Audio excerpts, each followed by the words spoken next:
ইমাম যখন খুতবার উদ্দেশ্যে বের হবেন তখন কোন মুসাল্লির নামাজও চলবে না, কালামও চলবে না। কালাম মানে কথা, নামাজ মানে আপনারা জানেন। সুতরাং আপনারা মনোযোগী হবেন। আমি দু একটি কথা বলতেছি। প্রথম যে বিষয়টি হল সূরাতুল বাকারা 186 নম্বর আয়াতে আল্লাহ তাআলা রমজানের আলোচনার পরে বলতেছেন, হে রাসূল, আমার কোন বান্দা যদি আপনাকে জিজ্ঞেস করে আমি আল্লাহ কোথায়, আপনি তাকে বলে দিন আমি তার খুব কাছে।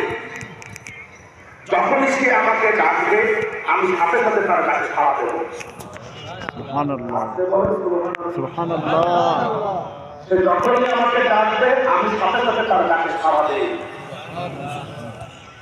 সুতরাং বান্দার একটা দায়িত্ব আছে।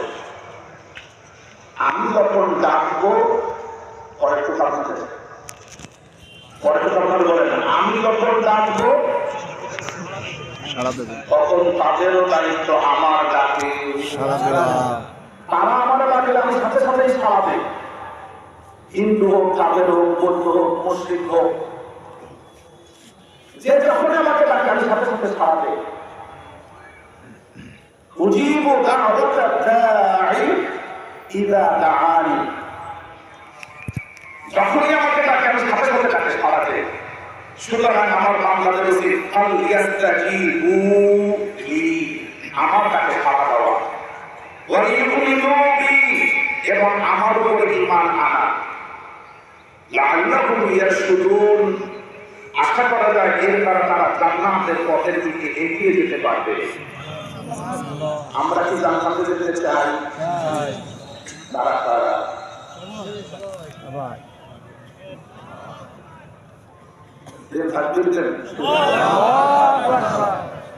নারায়ে তাকবীর, নারায়ে তাকবীর, আল্লাহু আকবার, আল্লাহু আকবার কাবীরা, আলহামদুলিল্লাহি কাসীরা, আলহামদুলিল্লাহি কাসীরা, সুবহানাল্লাহি বুকরাতাও ওয়া আসীলা, বুকরাতাও ওয়া আসীলা। সম্মানিত হাজিরিন, সেজন্য আল্লাহ তাআলা বললেন তাকওয়া অর্জন করেছে, এইবার আমার উপরে ঈমান আনো আর আমার কাছে সাড়া দাও। তোমার কাছে আমি সবসময় সাড়া দেই, তুমি যদি আমার কাছে সাড়া না দাও তাহলে তুমি জান্নাতের পথে চলতে পারবে না, কারণ আমি তো তোমাকে ডাকতেছি জান্নাতের দিকে। আল্লাহু ইয়াদউ ইলা দারিস সালাম, আল্লাহু ইয়াদউ ইলাল মাগফিরাতি ওয়াল জান্নাহ বিইذনিহি। সূরাতুল বাকারা আয়াত 221। আমি বান্দাদেরকে ডাকতেছি ক্ষমার দিকে আর জান্নাতের দিকে। আল্লাহ ডাকতেছেন কোথায় আমাদের? জান্নাতের দিকে। আল্লাহ জান্নাতের দিকে ডাকলে বান্দা বুঝি আল্লাহর ডাকে সাড়া দেওয়া, সেই সাড়া দিয়ে দৌড়ে যাওয়া। সুতরাং রমজান চলে যাওয়ার সাথে সাথে যে আয়াত, সেটি হলো আমাদের বাকি সব মাসগুলিতে আল্লাহর ডাকে সদা প্রস্তুত থাকতে হবে সাড়া দেওয়ার জন্য। কারণ যে আল্লাহ রমজান মাসের রব, সেই আল্লাহ শাওয়াল মাসের রব, তিনি শাবান মাসের রব। সুতরাং কেউ যেন এটা মনে না করে যে আল্লাহ তাআলা শুধু রমজান মাসের রব, তাই আমরা রমজান মাসে ইবাদত করলাম, আল্লাহ শাওয়াল মাসের রব না। এটা যদি কেউ মনে করে তাহলে তিনি ভুল করবেন, আমরা ভুল করব। আশা করি আমরা যে তাকওয়া অর্জন করেছি সেটা যেন আমরা নষ্ট করে না ফেলি। ছোট্ট একটি উদাহরণের মাধ্যমে বলতে চাই। একটা লোক পেট করে খাবার খাইল, খাওয়ার পরে গালের মধ্যে আঙুল ঢোকা দিল। বলেন তো কি হবে? হ্যাঁ, বমি হলে কি স্বাস্থ্য যা ছিল তার থেকে ভালো থাকে নাকি অসুস্থ হয়? আপনারা সারা মাস রোজা পালন করলেন, 30টা রোজায় 150 ওয়াক্ত নামাজ বাজামাত আদায় করেছেন। গতকালকে ফজরে আমি যে মসজিদে সালাত আদায় করেছি, আজকের ফজরে সেই মসজিদে সালাত আদায় করেছি। দুর্ভাগ্য না সৌভাগ্য জানি না, গতকালকে ফজরে যত লোক ছিল জামাতে, আজকে ফজরে পা হয় নাই, অর্ধেক হয়েছে। তবে আগের তুলনায় বেশি 4,000 লোক হয়েছে। কি হইল? গালে আঙুল দিয়ে বমি করার মতো না, যে তাকওয়া অর্জন করেছিলাম বা গালে আঙুল দিয়ে, তাহলে আগে যাচ্ছিলাম তার থেকে সুস্থ হবো না অসুস্থ হবো? আমরা কি অসুস্থ হতে চাই না? দ্বিতীয় কথা, আপনারা খুব মনোযোগী হবেন, যারা বসে পড়েছেন মনোযোগী হবেন। আমি মনিরুজ্জামান আপনাদের সামনে দাঁড়িয়ে আছি, কথা বলতেছি। এই ঈদগাহে 2010 সাল থেকে আমি ঈদের প্রতিনিধিত্বের দায়িত্ব দিয়েছি। করোনার কারণে যে কয়টা ঈদ হয় নাই সেটাতে আমি থাকতে পারি নাই, যেহেতু মাঠে হয় নাই। এখানে যেসব মানুষেরা ঈদ করেছেন অনেকেই এখন এখানে আর নেই। আমরা ওই মানুষগুলিকে কবরের মধ্যে রেখে আসছি, কারণ তাদের দেহে যখন রূহ ছিল না তখন আমরা বুঝেছি এটা পৃথিবীর মানুষ না। আমি বোঝাতে চাইছি এই কথা, আল্লাহ তাআলা প্রত্যেকটা প্রাণীকে 2টা জিনিস দিয়ে পৃথিবীতে পাঠিয়ে রেখেছেন। আমি মনিরুজ্জামান, আমি মানুষ, আমার একটা দেহ আছে, দেহের মধ্যে একটা রূহ আছে। দেহ আর রূহ মিলে মনিরুজ্জামান। আপনারা সবাই কয়টা জিনিস মিলে মানুষ? একটা দেহ, দেহের মধ্যে ঢুকবে রূহ, দেহ আর রূহ মিলে মানুষ। এই দেহকে আরবিতে বলা হয় জাসাদুন বাদানুন। জাসাদুন। আপনারা বললেন আমরা পৃথিবীতে যত যা কিছুর আয়োজন করেছি এটা দেহের উপকারের জন্য নাকি রূহের উপকারের জন্য? রূহের উপকারের জন্য। সবাই বলতে কি দেহের? এই যে বাংলা ভাষাটা কিনা কথা হচ্ছে ওটা কিসের জন্য? দেহের না রূহের? দেহের জন্য। আমরা কি দেহের ঈদ করতেছি নাকি রূহের ঈদ করতেছি, সেটা হলো আজকের বোঝার বিষয়। আপনারা খেয়াল করবেন, 11 মাস আমরা দেহকে এমন খাওয়াইছি, খাওয়ানোর স্রোতে ও বন্ধারের সে আরো মোটা জনপ্রতিমত কে? দেহ। কে বলেন? দেহ। রূহটা এর সাথে একদম চাকু মাসের গুনায় পড়ে থাকে।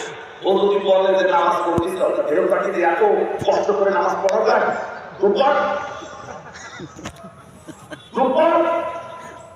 আমরা আরাম দিচ্ছি দেহের না রূহের?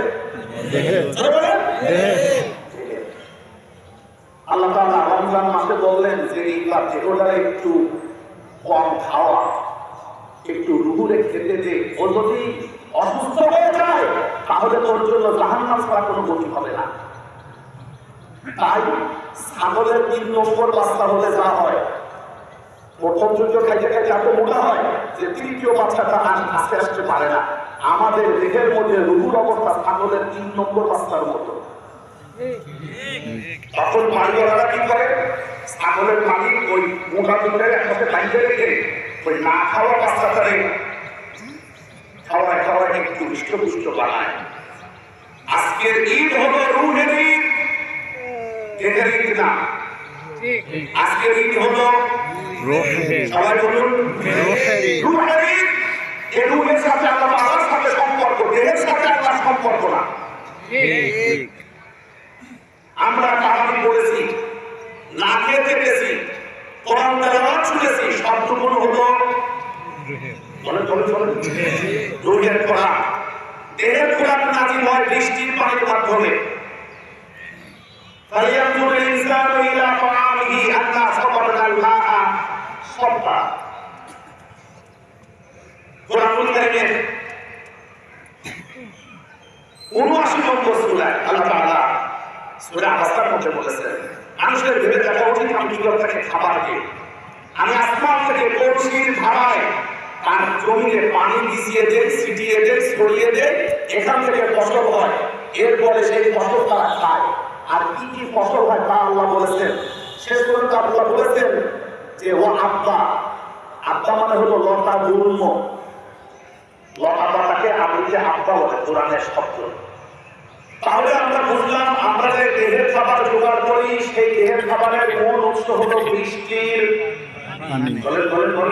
বৃষ্টির পানি নাযিল হয় নিচের থেকে উপরে, উপর থেকে। আল্লাহ তাআলা দেহের ভিতরে যে রূহ রেখেছেন, রূহের খোরাকটাও আল্লাহ তাআলা আসমান থেকে কোরআন হিসেবে নাযিল করেছেন। সুবহানাল্লাহ। দেহের খোরাক বৃষ্টির পানি দিয়ে উৎপাদিত হয়, আর রূহের খোরাক কোরআন আল্লাহ তাআলা সেটাও আসমান থেকে নাযিল করেছেন। এবং রাসূলুল্লাহ বলেছেন কোরআন আসমান থেকে নাযিল হয়ে মুমিনের কলবে পড়ে যেমন করে বৃষ্টির পানি মাটিতে পড়ে। রাসূলুল্লাহ বলেন ইন্না হাসাল মা বাসানি আল্লাহু কামাসাল গায়তিন আসাবাত আরবান। আল্লাহ তাআলা আমাদের যে ইসলাম আর কোরআন দিয়ে প্রেরণ করেছেন তার উদাহরণ বৃষ্টির মতো। যে বৃষ্টির পানি আসাবাত আরবান মাটিতে স্পর্শ করে, মাটিতে পড়ে। আর আল্লাহ আমাকে যে কোরআন দিয়েছেন সেটা পড়ে হচ্ছে কি কালবিল মুমিন, মুমিনের কলবে পড়ে। বৃষ্টি মাটিতে পড়লে যেমন মাটি সতেজ হয়ে যায়, উর্বর শক্তি বেড়ে যায়, ঠিক মুমিনের কলবে যখন কোরআন পড়ে তখন মুমিনের কলবটাও আসমানি চিন্তা চেতনায় সমৃদ্ধ হয়। বুঝতে পারছো? তাহলে আমরা রমজান কোরআন কেন্দ্রিক মাস সবচেয়ে তারাবি করেছি, শুনেছি। এটা আমাদের উন্নতি হয়েছে কিছুটা হলেও রূহের। তাই আমরা আজকে এসেছি রূহের ঈদ করতে। কিসের ঈদ? এখানে রূহের ঈদ। দেখেন কোনো আযান নেই, ইকামত নেই, মুমিনের আনন্দের শুরু হলো আল্লাহু আকবার বলে হাত পেতে 2 রাকাত সালাত আদায় করা, তাসাল্লি লিরাব্বিকা। এটা হলো মুমিনদের আনন্দের সূচনা। সুতরাং আপনাদের কাছে আমি বিনয়ের সাথে অনুরোধ করব যে আমরা যেন আল্লাহ তাআলার সাথে যে সম্পর্ক করেছি সেই সম্পর্কটা যেন আমরা নষ্ট না করে ফেলি।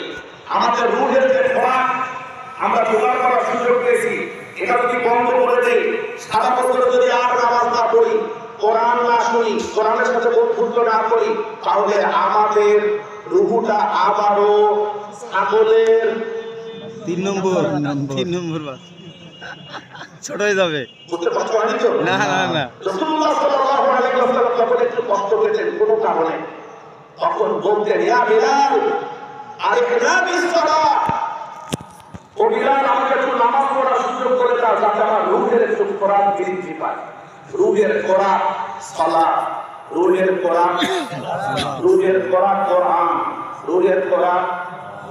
রূহের খোরাক আল্লাহ তাআলা বিধান মানা। সম্মানিত হাজির, 8টা বেজে গেছে।